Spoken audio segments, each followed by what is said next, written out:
Iniciamos ahora el contenido de La Gaceta de la Z. Muy buenas tardes, país y al mundo que nos escucha.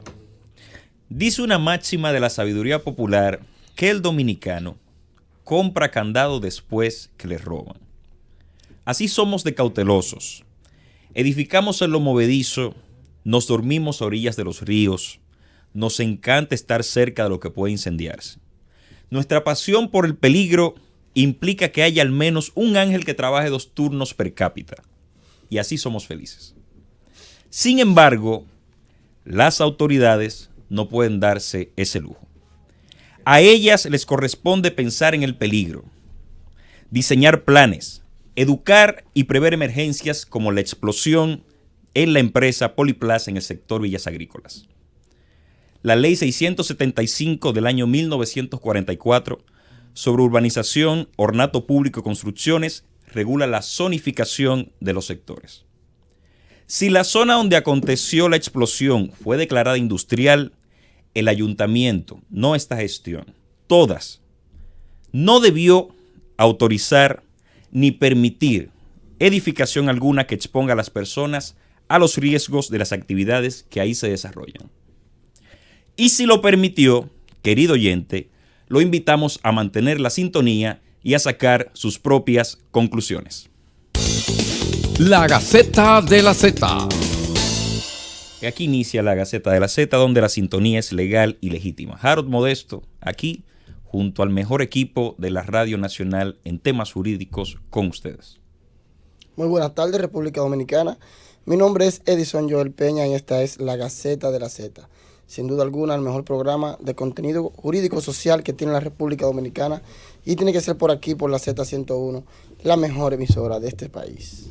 Buenas tardes, país. Buenas tardes, República Dominicana. Y antes de abocarnos a comentar un poco el tema del editorial, muchachos, tengo que decirlo, en menos de 2 kilómetros, cuando venía manejando hacia acá, antes del kilómetro 9, 3 enajenados, en este caso mental, porque obviamente la condición psiquiátrica obviamente no la puedo decir, no sé si esquizofrénico, qué tipo de problema o enfermedad psiquiátrica, pero ¿cómo es posible 3 cruzando la avenida que casi te entorpecen a ti o te hace que prácticamente tú tengas un accidente? Nosotros este tema vamos a tener que tratarlo más adelante porque no andamos bien. República Dominicana, siempre bienvenido a el contenido de la Gaceta de la Z. Francisco Manzano y el más selecto grupo de intelectuales compartiendo con ustedes quizás estos temas jurídicos, pero con un corte social. Es así, nosotros el día de hoy tenemos que invitar a los ciudadanos a participar. No se trata de encontrar culpables, sino comenzar a identificar las cosas que están mal. Si nosotros revisamos esa ley que acabamos de mencionar en el editorial y hacemos un levantamiento oportuno de todo lo que está bajo el dominio de los ayuntamientos, nos vamos a dar cuenta de que no solo ese sector tiene ese problema. Muchísimos sectores desarrollan actividad industrial y se han generado barrios, gente que se va ubicando alrededor de ellos y a nadie le importa los peligros que pueden derivarse de ahí. Muchas plantas de gas, incluso sobrepasando los límites que debe haber entre una y otra. En definitiva, esto es el pan nuestro de cada día. Ahora, la pregunta es, ¿se puede hacer algo a pesar de las circunstancias sociales que implica movilizar a las personas o precisamente movilizar negocios que se establecieron algo? Antes, ¿se puede hacer algo? El ayuntamiento puede ser más proactivo, las autoridades pueden tener esto en cuenta. A eso es que queremos colocarle a todos ustedes en las manos para que lo discutamos el día de hoy. Mira, se ha desarrollado una tesis que la desarrolló el profesor Juan Morel hace más de 30 o 40 años en su libro de responsabilidad civil. Esa es la teoría de la preocupación, no de preocuparnos, sino de ubicarse previamente. Cuando una empresa o una industria se ocupa de manera previa en un sector y luego es que los habitantes la habitan, no se puede invocar daños ambientales ni se puede reducir a las salidas de esas personas. Pero ciertamente la empresa en una ciudad donde, por ejemplo, el Distrito Nacional ya no tiene espacio geográfico para su expansión. Entonces eso implica que ya las empresas de zona franca, las empresas industriales deben de cohabitar. Lo que deben de ser reforzadas son las medidas de seguridad. Que esto sea una experiencia para que el Estado, conjuntamente con los sistemas previsionales, dígase los de emergencia, el sistema de bomberos, la industria y comercio, la seguridad social, el Ministerio de Trabajo, el Ministerio de Salud y el Ministerio de Interior y Policía puedan hacer un reglamento previsional del funcionamiento de todos estos accidentes laborables que son extremadamente evitables. Tomando en cuenta, Harold, de manera conclusiva, hay más accidentes de trabajo, o sea, hay más muertes en el mundo, accidentes de trabajo, que las guerras que producen y que los accidentes de tránsito. Por eso la Organización Internacional de Trabajo siempre ha enfocado tener las revisiones previsionales y el tema del riesgo de trabajo, y en casi todos los países se ha reforzado hasta con materia penal, supervisión administrativa y sancionamiento, y eso es lo que debe hacerse en este caso. Lo que tenemos que tener en cuenta es que no se trata solo de esos riesgos para los trabajadores. Hablamos de cuestiones de seguridad que involucran a toda la población que se ubica alrededor de esas empresas. Y vamos a seguir discutiendo este tema, pero primero vamos a hacer una pausa y volvemos en breve con más de La Gaceta de la Z. Sigue La Gaceta de la Z. Y estamos de vuelta en La Gaceta de la Z, hablando de este caso lamentable de la explosión en la empresa Poliplaza en el sector Villas Agrícolas. Y Edison Joel Peña conecta o difiere de lo que planteó Manzano hace unos momentos, y también invitamos de nuevo a los oyentes a participar con nosotros llamándonos a los teléfonos 809-732-0101 en Santo Domingo, desde el interior sin cargos 809-200-0101 y desde cualquier parte del mundo 855-221-0101. Edison. Bueno, en el mismo orden que Manzano estableció anteriormente, quiero expresar lo siguiente. Cuando se va a crear una empresa que sea riesgosa para la sociedad, evidentemente existen normas, esto para decirlo de forma general, ¿verdad? Existen normas que van a regular la instalación de esa empresa. Puede ser la empresa que tuvo ahora el acontecimiento, también puede ser empresas que se dediquen a la venta, como dijo Harold, de gas licuado de petróleo, y así sucesivamente cualquier actividad empresarial que ponga en riesgo la vida humana está regulada por leyes específicas, y algunas instituciones están ahí para velar porque esas empresas cumplan con esas leyes, e incluso crean reglamentos. Medio ambiente, por ejemplo, en el caso de las envasadoras de gas licuado de petróleo, crea muchos reglamentos donde estipula la distancia que debe tener una de otra, como dijo ahora anteriormente, dónde debe estar colocado el tanque, cómo debe manipularse. Es todo un programa para poder vender gas licuado de petróleo, pero eso es en teoría. En la práctica, señores, no es así. Pero antes de llegar a ese punto, sencillamente dividir dos cosas. Una, y fue la que Manzano planteó, cuando se da el siguiente supuesto, y es que la empresa que es riesgosa se coloca en un lugar antes que se produzca un asentamiento de una comunidad a su alrededor. Y otra cosa es cuando ya la comunidad, encontrándose en un lugar determinado, le coloca a una empresa de esta categoría. En el caso de la especie, obviamente había que estudiar qué fue primero. Pero sin embargo, partiendo de que haya sido primero la empresa y que se haya colocado en una zona industrial, es decir, que se presta para la creación de este tipo de empresas, como quiera, estas empresas están obligadas a tener una supervisión constante de la administración, de la institución encargada de que esta empresa pueda funcionar. ¿Qué implica esto? Esto implica que algunos permisos no son eternos. Es decir, yo te otorgo un permiso para tú manipular por ejemplo, una industria o una maquinaria, pero tú tienes que darme cada X tiempo una instancia donde se manifieste que esa maquinaria tiene un mantenimiento adecuado, de que se está manipulando correctamente. Yo puedo enviar a un supervisor de que verifique hay un constante monitoreo porque el riesgo siempre se va a encontrar cuando existan estas empresas. Y sobre todo discutir el hecho sobre aquellas empresas que se colocan cuando ya está la comunidad asentada, el riesgo es más grande y aquí pasa diariamente.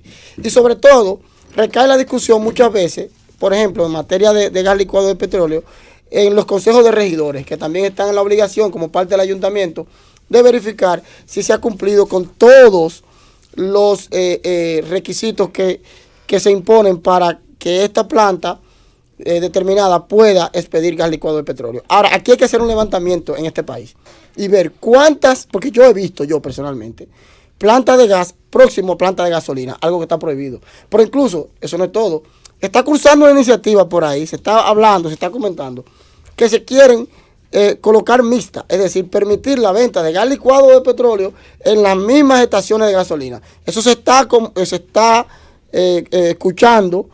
Sin embargo, cuando vemos que aquí no se le da seguimiento a nada, no se le inspecciona constantemente a este tipo de empresas y vemos estos acontecimientos como el que ocurrió ahora mismo, ¿cómo entonces nosotros procurar mezclar estos dos tipos de combustible que son altamente explosivos?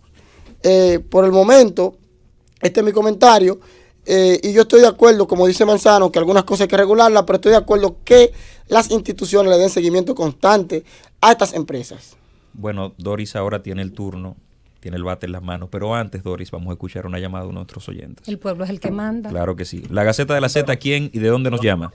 Sí, bueno, yo estoy escuchando al comentarista que está refiriéndose a distintos aspectos técnicos que obviamente no maneja porque el vocabulario, el léxico con el que él se expresa deja entender muy claramente que no maneja ni la calidad con la que deben manejarse gases, ni conoce señor, disculpe, mire. De lo que es señor, la seguridad industrial que debe manejarse. Yo creo que es preferible que invitemos a cualquier técnico, a cualquier ingeniero muchísimo que hay en República Dominicana que sí maneja los aspectos de seguridad relacionados con pero déjame aclarar algo, Harold. Brevemente, porque se refirió a mí. Muy sencillo. Muy breve. Mira, muy sencillo. En vez de usted criticar, hágale un aporte. Efectivamente, nosotros no somos dirigentes de vaina de ganas. No, exacto, lo que somos abogados. Ahora, ayude, haga un aporte, diga en qué consiste el tema técnico, a ver si educamos y formamos. Muy brevemente, lo que estamos diciendo es que existen reglamentaciones que imponen a que la administración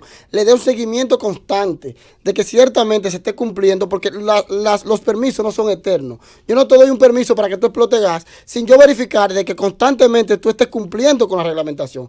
Es decir, y eso es obvio. Lo que dice Edison es que el Estado debe estar en una posición proactiva porque siempre donde se manipulan estas sustancias hay riesgo. Eso es todo. Y un permiso no se... Y pueden darse cambios. Conducir un vehículo de motor. También. Exactamente. Conducir una motocicleta. Vamos a escuchar. Estar en un medio de comunicación. Todo eso la implica vida riesgos. es un riesgo. Es así. Otra llamada y pasamos con Doris. La Gaceta de la Z, ¿quién y de dónde nos llaman? Le habla Samuel Valdés. Adelante, Samuel. ¿De dónde? Desde Higüey, desde Higüey. en este momento. Higüey tiene un acuerdo con la Gaceta. Sí, y gracias al apoyo. Adelante. Así es.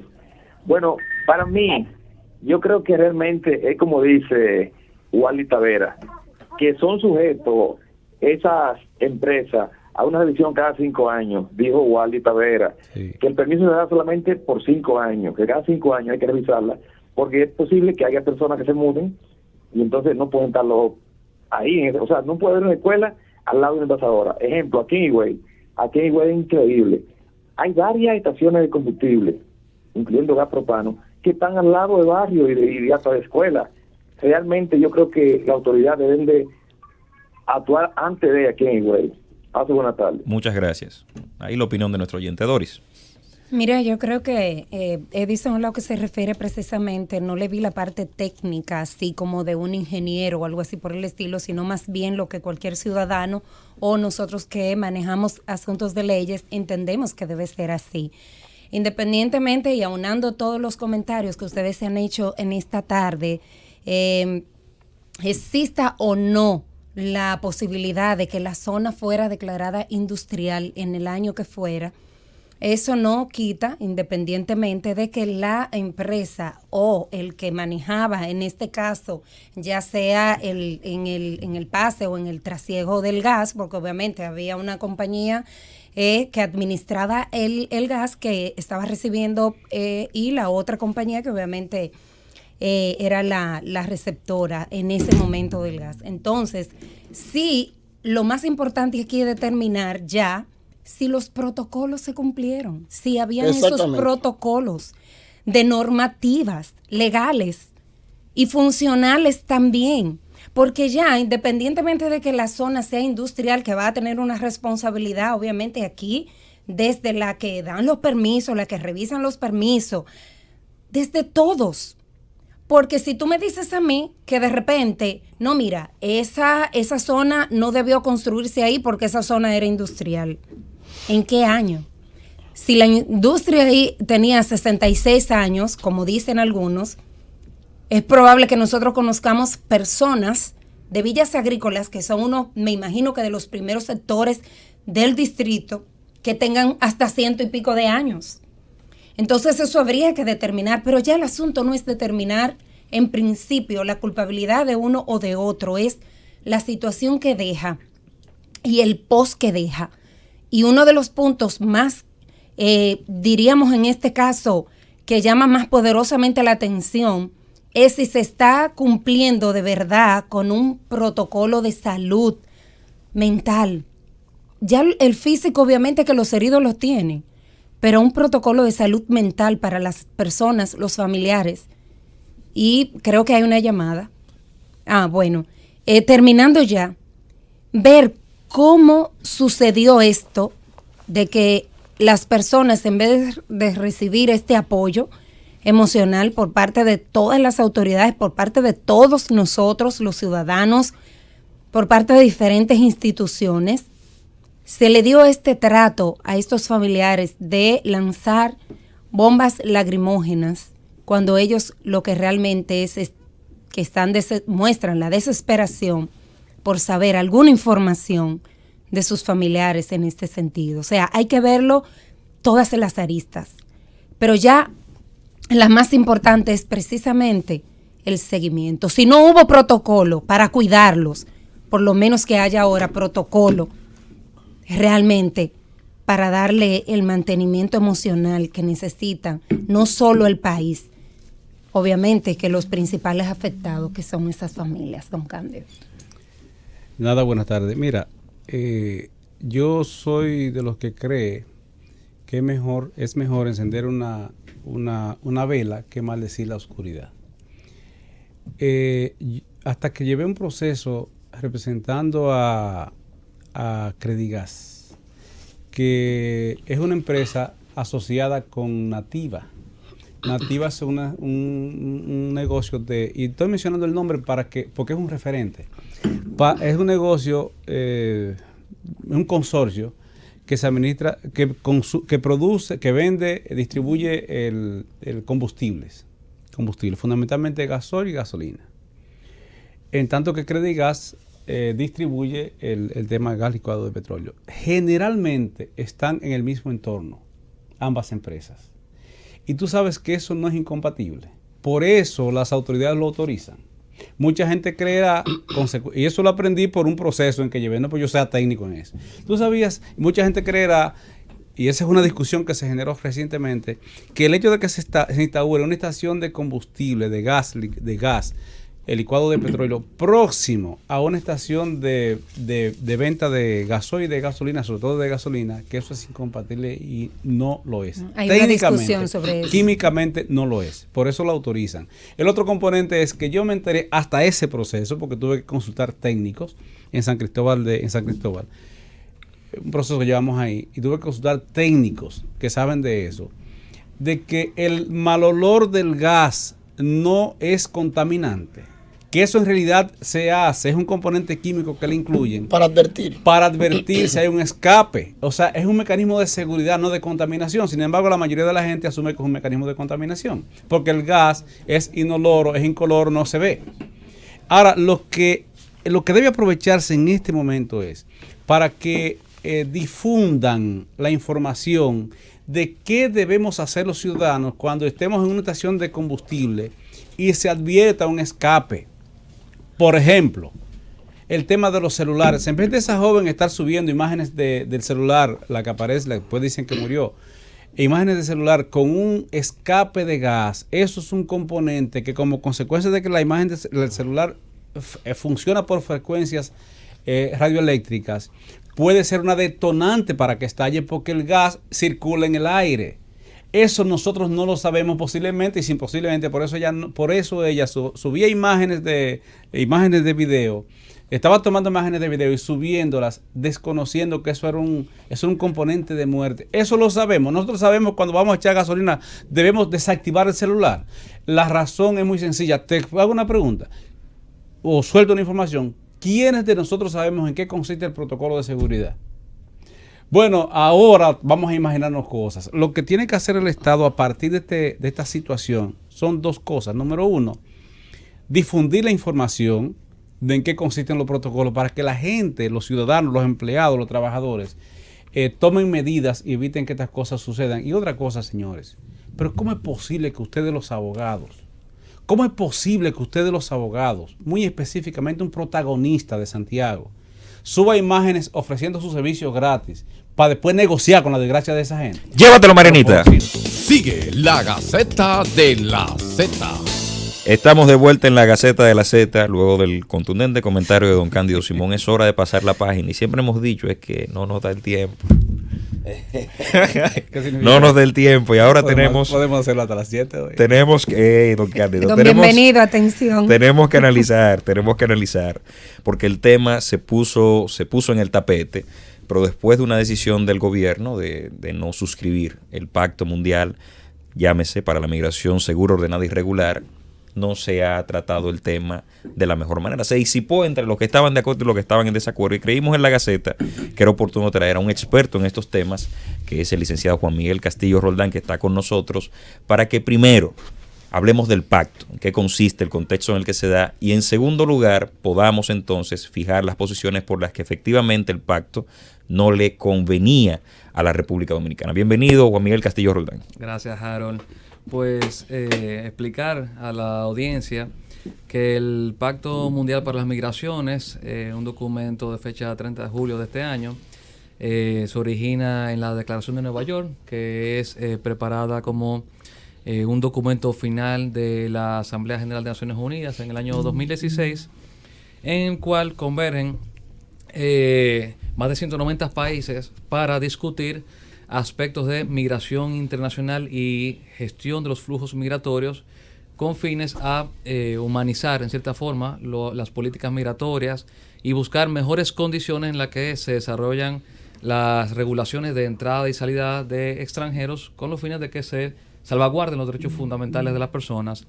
No se extiende solamente a temas de control migratorio, sino que también asume cuestiones de trata y tráfico de personas, trata aspectos fronterizos, trata aspectos de factores de salida de los países de origen. En fin, un documento amplio. El primer documento del año 2016 establece una cantidad de cuestiones en el manejo de la materia migratoria, algunas que afectan la política estatal, la cooperación internacional, el diálogo.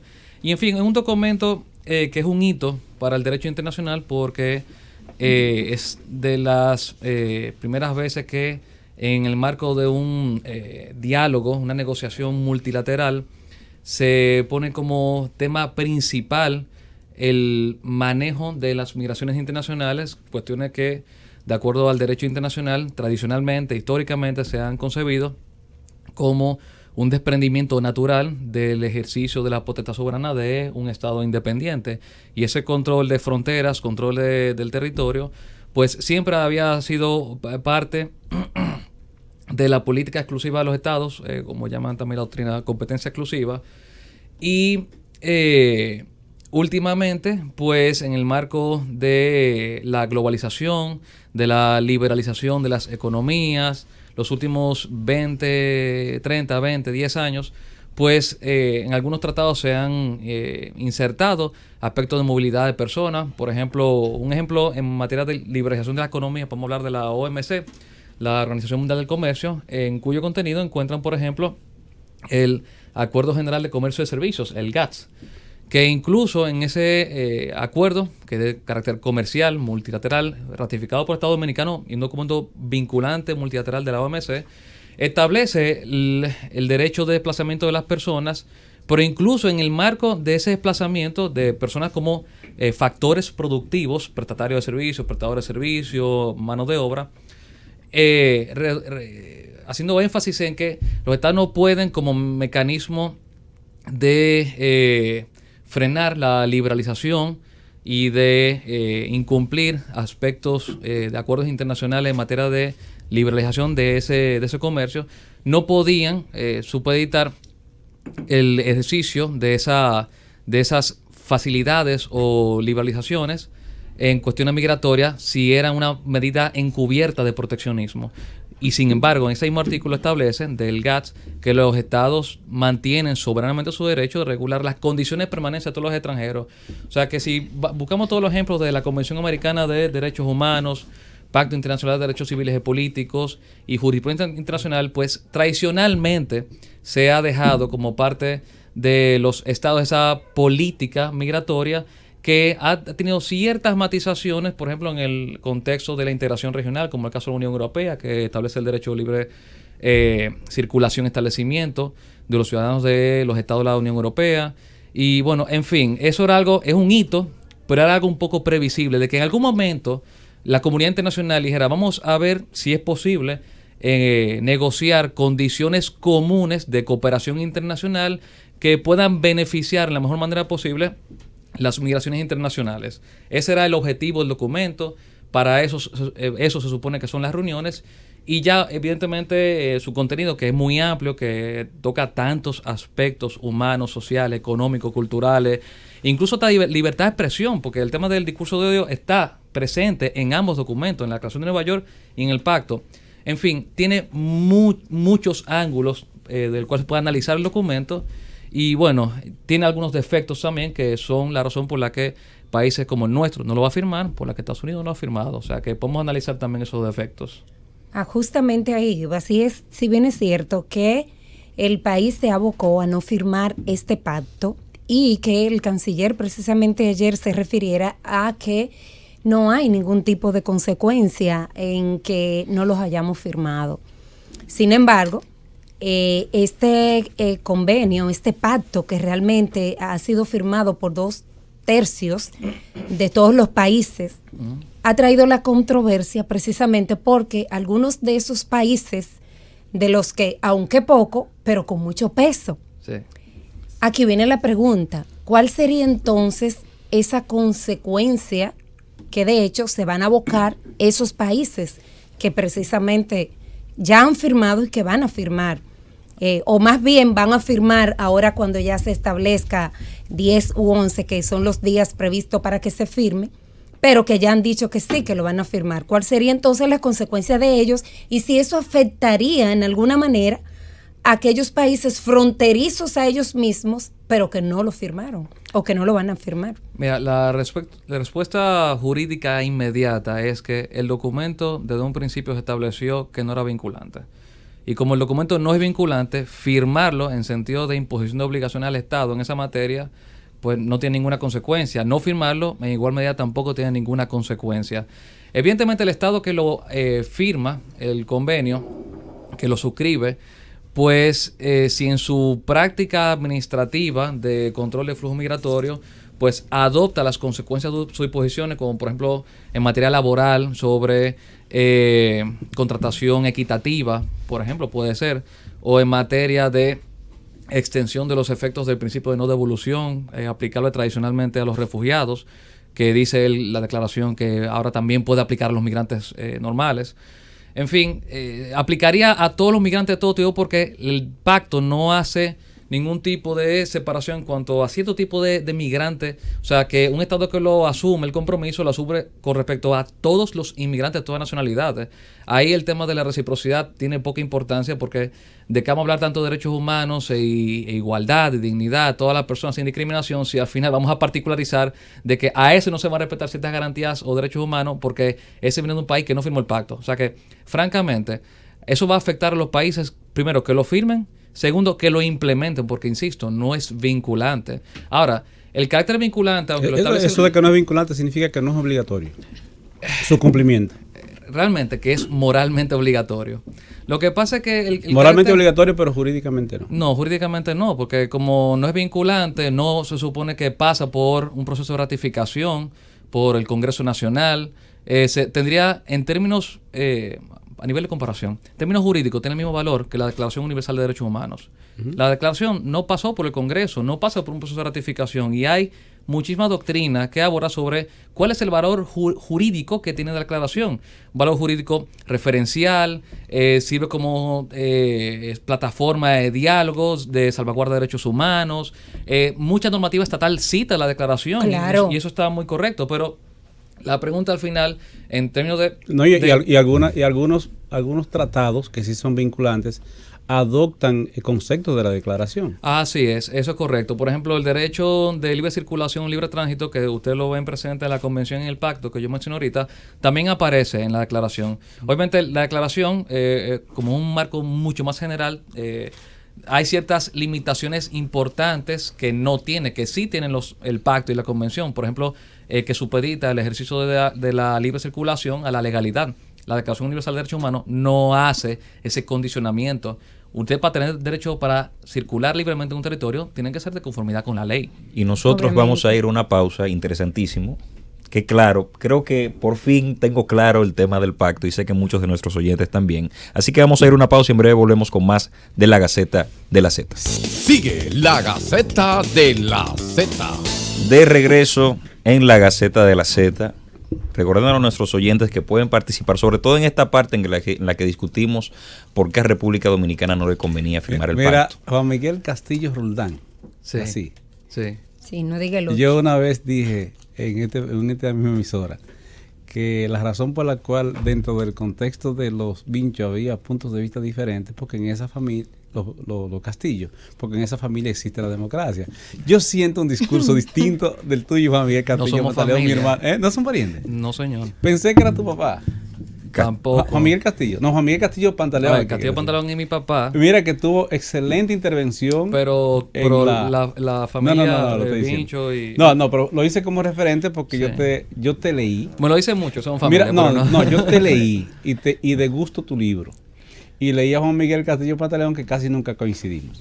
Pero coincido mucho con pero tu ahora padre. coincido, oye, ahora coincido con que hizo una excelente intervención en su postulación como candidato para juez del Tribunal Constitucional. Una Así excelente es. intervención. Gracias. Así Y él y es. yo ideológicamente no coincidimos y lo sabe. Felicidades. Él no va a debate donde yo participo. Felicidades Pero- para No, el doctor pero- Pantaleón. Oyentes nuestros, 809-732-0101 Santo Domingo, desde el interior sin cargos, 809-200-0101, internacional, 855-221-0101. Yo tengo otra Discutimos ahora el Pacto Mundial Yo lo que- para la yo lo que migración. necesito, Roldán, es que, vamos a dejarlo en Roldán, ¿verdad? Castillo. No, Es Castillo, que Castillo. tú, mira, si el pacto, el propósito del pacto es humanizar la migración, eso significaría la emigración de los dominicanos que van a otros países, incluyendo Europa y Estados Unidos, y la inmigración de venezolanos, no solo de haitianos, República Dominicana y de China. Centroamericanos. Si es Sí. humanizar la migración, si es transparentarla, hacerla visible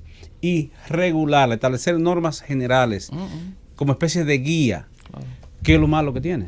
Claro. ¿Cuál es la queja? Sí. Y ahí yo quisiera acumular esa pregunta de don Cándido con un detalle. Primero, partiendo del principio pacta sunt servanda, el que todo lo pactado obliga, moralmente o jurídicamente.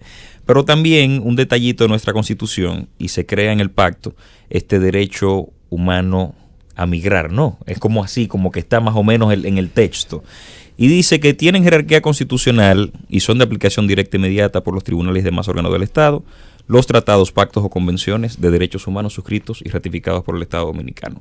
¿Cómo, de haber firmado el pacto, esta disposición constitucional le otorga una cierta fuerza constitucional a un instrumento de esa naturaleza, acumulada con la de Don Cándido. Primero, ¿qué es lo malo Sí, que vamos tiene? a dividir, ¿Cuál es la porque son queja? dos cuestiones distintas. Se colocaron. Entonces, en cuanto al qué es lo malo, básicamente, si se trata de humanizar las migraciones, si me permite, yo voy a dividir la respuesta en dos partes, en dos grupos. Primero, aquellas cuestiones que son básicamente redundantes, porque lo son, y aquellas cuestiones que pueden ser indudablemente nocivas para el Estado dominicano. En las que son redundantes, en cuanto a humanizar, vamos a ver, por ejemplo, qué tipo de cosas tiene el pacto que puedan ser beneficiosas para los migrantes hacia República Dominicana, como por ejemplo, acceso a servicios básicos como servicio de salud y servicio de educación. Pregunta, ¿tiene el Estado dominicano normas constitucionales y en su práctica administrativa facilidades para que estudien migrantes, aunque estén en situación migratoria ilegal en República Dominicana, y hagan uso de su derecho a estudiar, y de hecho se invierte en los migrantes? Sí, yo tengo documentación que establece que el Estado ha gastado más de 4.600 millones de pesos en educación de población inmigrante. En materia de regularización, que lo mencionamos ahorita, hemos gastado 2.000 millones de pesos. Y en materia de salud, pues dicen que las publicaciones periodísticas se habla más de un 30 o 35% de presupuesto en población migrante. En materia de salud, con pacto y sin pacto es una realidad que existe. Entonces, la Constitución Dominicana establece el derecho fundamental a la salud y a la educación. Sí, y es la Constitución, no un documento internacional no vinculante. Ok, entonces, si las garantías institucionales, las garantías constitucionales, las garantías legales ya están, pues es redundante. Materia de trata y tráfico. En materia de trata y tráfico tenemos ya suscritos los convenios sobre trata y tráfico de personas y prevención de tráfico ilícito de migrantes de las Naciones Unidas, que pasaron por el Congreso Nacional, son vinculantes y se adoptaron en el ordenamiento jurídico dominicano mediante la ley 137-03, que es la ley de trata y tráfico. Es redundante. En materia de, por ejemplo, o sea, ya eso existe como norma interna. De garantías procesales, por ejemplo, existe en el República Dominicana la ley de migración con un reglamento, con unos procedimientos administrativos, con una base legal de derecho administrativo como la ley 107-13, los procesos contenciosos administrativos, procesos constitucionales como acción de amparo, amparo de cumplimiento. Tienen todas las garantías. Sí. Al final, desde el punto de vista de aporte en materia de garantías de servicios básicos, garantías constitucionales, realmente aporta poca cosa, es muy redundante porque tenemos todo eso previsto en la norma, francamente. Aquellas cosas que yo digo ya no es que son redundantes, es que son cuestionables. Yo voy a hablar de la primera, que parte de la lectura de la Declaración de Nueva York y del Pacto, y es que distorsionan un poquito el fenómeno migratorio, y lo digo como persona que se dedica a estudiar derecho migratorio. Yo enseño derecho migratorio en la Pucamaima, y lo que yo enseño en el primer módulo completo es las migraciones internacionales. ¿Por qué suceden? ¿Cuáles son sus causas y cuáles son sus consecuencias? Y cuando usted lee sobre el fenómeno y entiende que eso es propio de la naturaleza humana, siempre han habido migraciones y siempre van a haber migraciones.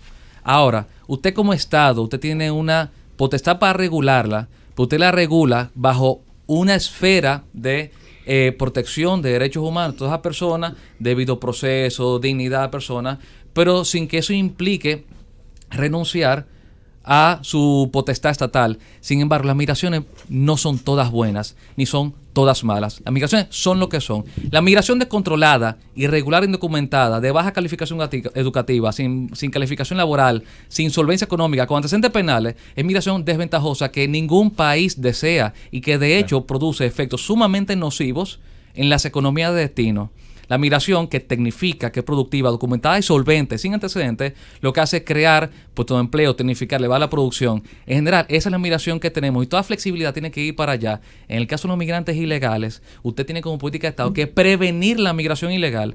Yo les invito a que lean el pacto y la declaración y vean que toda vez que se refiere a migración ilegal dice reducir las incidencias de la migración irregular.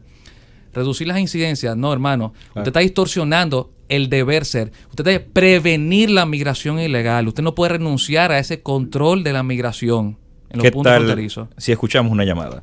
La Gaceta de la Z, ¿quién y de dónde nos llama? Nos llamamos aquí de la autopista Duarte, kilómetro 3. Adelante. Hablamos sobre el Pacto Mundial para las Migraciones. Ya, yo quería tocar otro punto más importante que eso. Dele. Okay. Mi preocupación y mi pregunta es, fíjate, yo considero más importante nuestro país en sí, la sociedad. O sea, aquí nosotros hemos sido gobernados siempre por lo grande a fuerza de trampa en la Junta Central Electoral. Es una preocupación. Cuando el pueblo dominicano va a elegir un gobernante por su propia fuerza, que gane el que tenga más votos. Entonces, eso es más preocupante para mí. Muchas gracias por su intervención. La Gaceta de la Z, ¿quién y de dónde nos llama? Sí, buenas tardes. Hablamos del Pacto Mundial para las Migraciones. Adelante.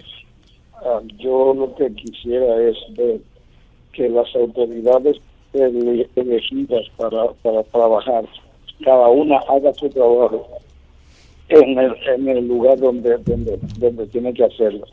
Aquí los funcionarios de este gobierno se jactan nada más en ser funcionarios para como si fueran caricaturas, pero no ejercen, no funcionan de verdad, nada más tienen como función el nombre.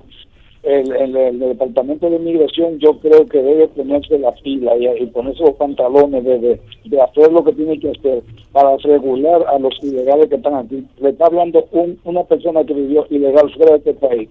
Y estoy en mi país porque me agarraron precisamente en un centro de trabajo sin documentos. Duré 1 mes y 19 días preso en los Estados Unidos después de haber pagado 9 años de impuestos. Wow. Óigase bien.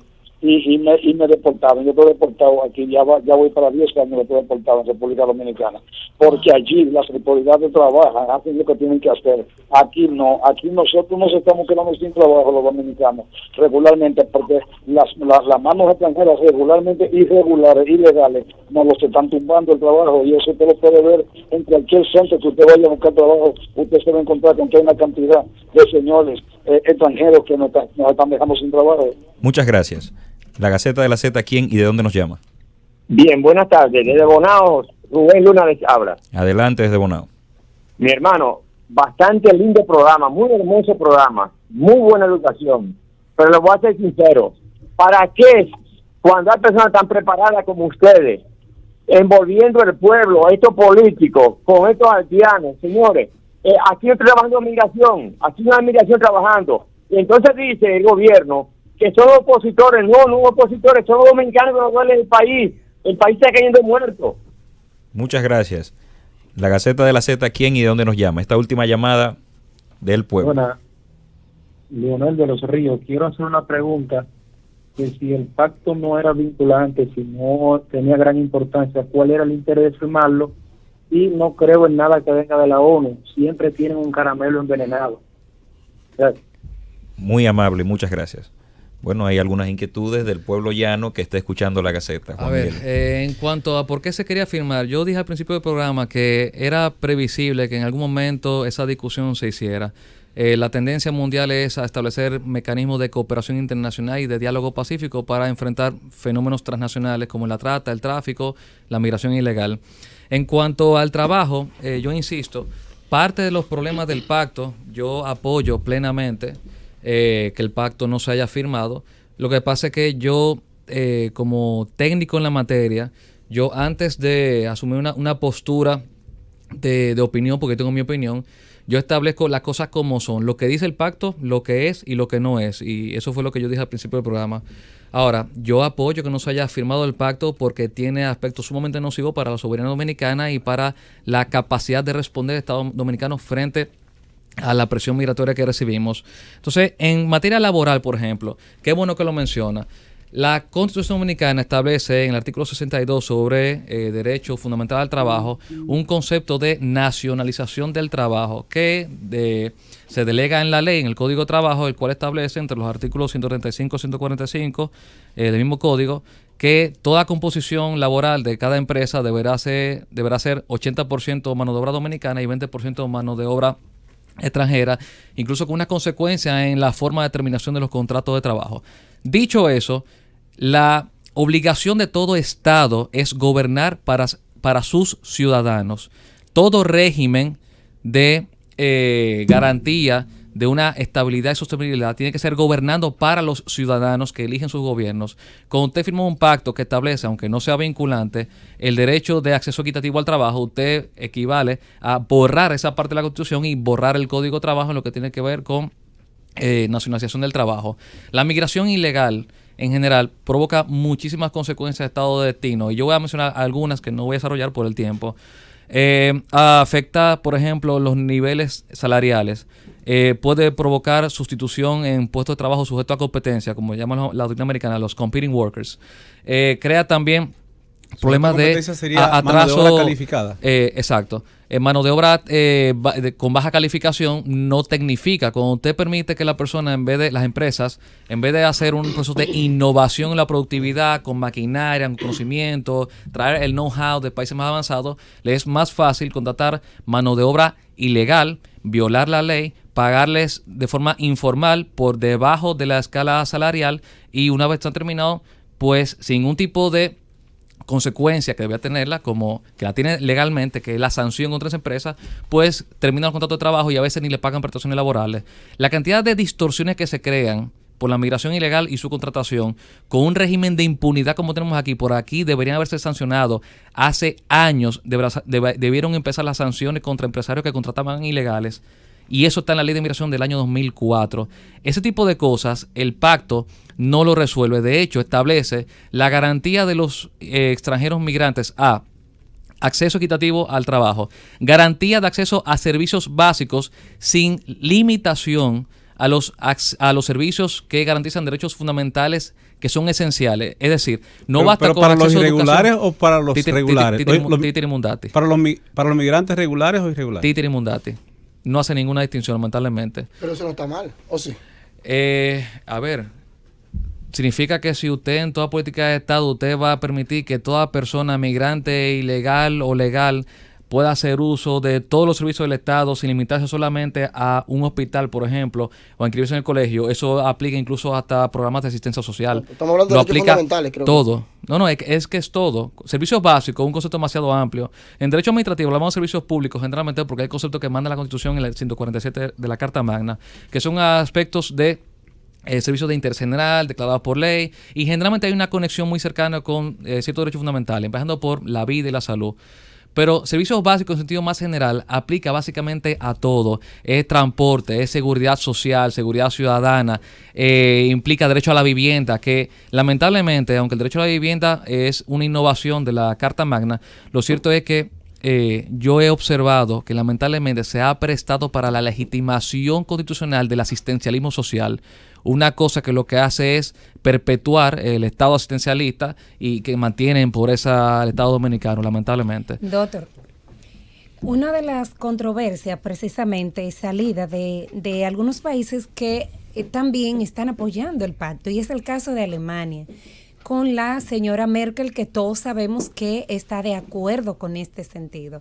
Pero una de las discusiones que vi dentro de la parte de Alemania y dentro de los franceses mismos que no están de acuerdo es que ellos tienen el temor de que, o más bien entienden, que una vez este pacto sea firmado, pues se vea como un derecho humano. O sea, no es lo mismo verlo como una situación humanitaria o humana, como lo declara la declaración, un precisamente. Tema importantísimo. ¿Y sabe por qué? Porque dentro de la crítica que yo hice al pacto es que desnaturaliza el papel del Estado en las migraciones.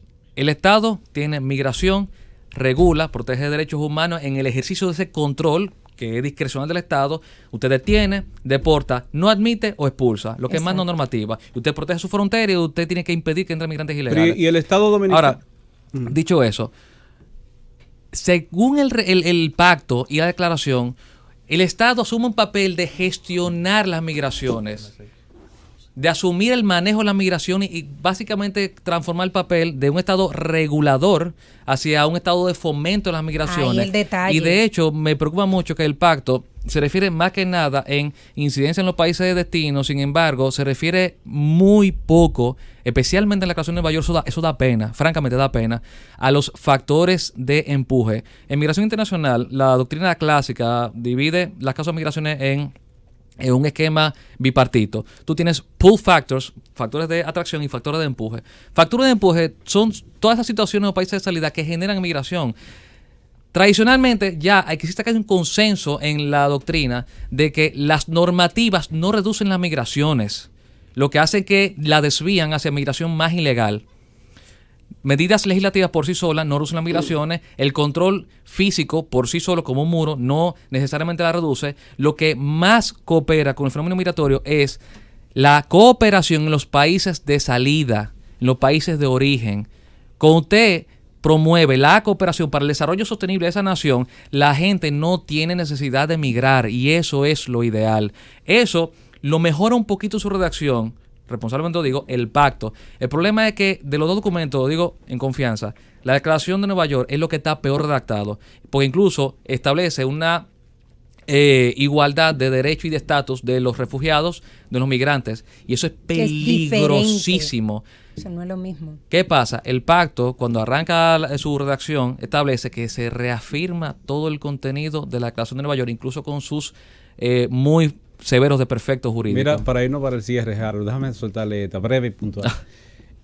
¿Podría el Estado Dominicano en otra gestión gubernamental firmar el pacto? A ver, eso es futurología, ¿verdad? Sí, no, eso es jurídico, papá. No, pero hay un espacio que se da en derecho internacional sí, cuando las firmas y la...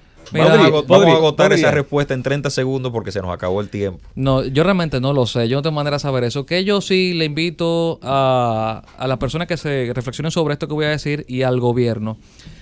Ya la comisión técnica, la consultora jurídica dijeron que no se va a firmar y las razones se parecen bastante a las razones que da Estados Unidos. Es un tema de compromiso que no se puede asumir y de cómo se socava la soberanía nacional.